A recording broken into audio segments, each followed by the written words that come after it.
अक्कलकोट श्री स्वामी समर्थ आणि आरणगाव श्री संत शिरोमणी सावतामाळी महाराज या ठिकाणी सुरेखाताई गावरे आणि राहुल गावरे यांनी ही ट्रिप आयोजित केली होती। सुरेखाताईंच्या गाण्यावरती प्रवाशांनी मनोसक्त असा डान्स केला।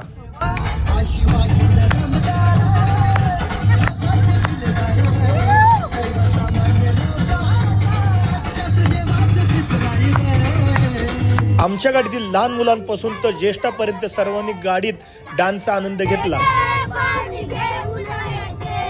काळूबाईची यात्रा झाल्यामुळे सर्वांनी म्हणले काळूबाईच्या गाण्यावरती आपल्याला डान्स करायचा आहे।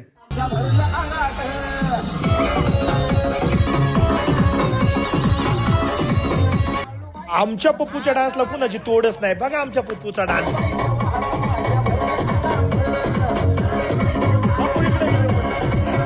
आरणगाव या ठिकाणी आम्ही संत शिरोमणी सावतामाळी महाराज यांच्या दर्शनासाठी उतरलो। कांदा मुळा भाजी अवघी विटाई माझी असा जप करत देवाला त्यांनी प्राप्त केले। स्वतः विठ्ठल त्यांच्या प्रीतीसाठी शेतात आले होते। असे थोर संत शिरोमणी सावतामाळी महाराज यांची या ठिकाणी समाधी आहे। आरणगावातील एका कार्यालयामध्ये जेवणाची सोय करण्यात आली होती।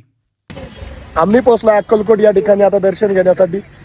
आम्ही एक वर्षभरात आमची तिसरी फेरी आहे श्री स्वामी समर्थ महाराजांचं दर्शन घेण्यासाठी। स्वामींच्या दर्शनाला आल्यानंतर त्या ठिकाणी गर्दी ही कायमच असते, पण ह्या वेळेस मागच्या वेळेस पेक्षा गर्दी कमी होती, त्यामुळे स्वामींचं दर्शन खूप जवळून झालं। नवीन वर्षाच्या सुरुवातीला श्री स्वामींचं दर्शन होणं म्हणजे हे भाग्याचं। स्वामींच्या देवळातील रुद्राक्षाच्या माळांनी भरलेला हा फोटो खरंच खूप सुंदर आणि आकर्षक आहे। अन्नछत्र आहे त्या ठिकाणी स्वामींची मोठी मूर्ती आहे, तेथे आम्ही दर्शन घेतलं। नियमितपणे माझे व्हिडिओ पाहणारे फॉलोअर्स त्या ठिकाणी मला भेटले। स्वामींचे दर्शन झाल्यानंतर त्या ठिकाणी आम्ही तेथे प्रसाद घेतला। देवदर्शन झाल्यानंतर आम्ही निघालो गाडीमध्ये काळूबाईची गाणी लावली होती, कारण कालच काळूबाईची यात्रा झाली होती, त्यामुळे सगळे म्हटले आपण काळूबाईची गाणे म्हणूया।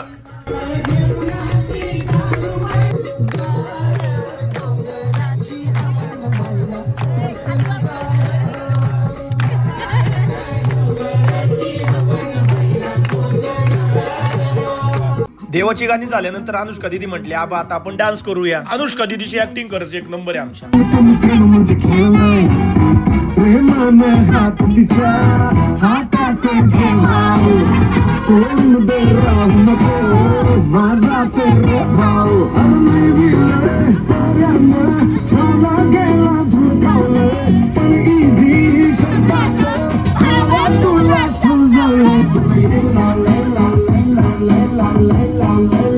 गाडीत खूप डान्स झाल्यानंतर एका ठिकाणी आम्ही चहासाठी थांबलो। हा आहे कुंदा चहा, पिण्यासाठी उत्तम। आरणगाव मध्ये संध्याकाळचं जेवण झाल्यानंतर खेळपैठणीचा ह्या कार्यक्रमाचे आयोजन करण्यात आले होते। दररोजच्या जीवनातील दगदग विसरून मनसोक्त जीवनाचा आनंद त्या ठिकाणी सर्व महिलांनी घेतला। 5 विजेत्याला आकर्षक मानाची पैठणी भेट देण्यात आली।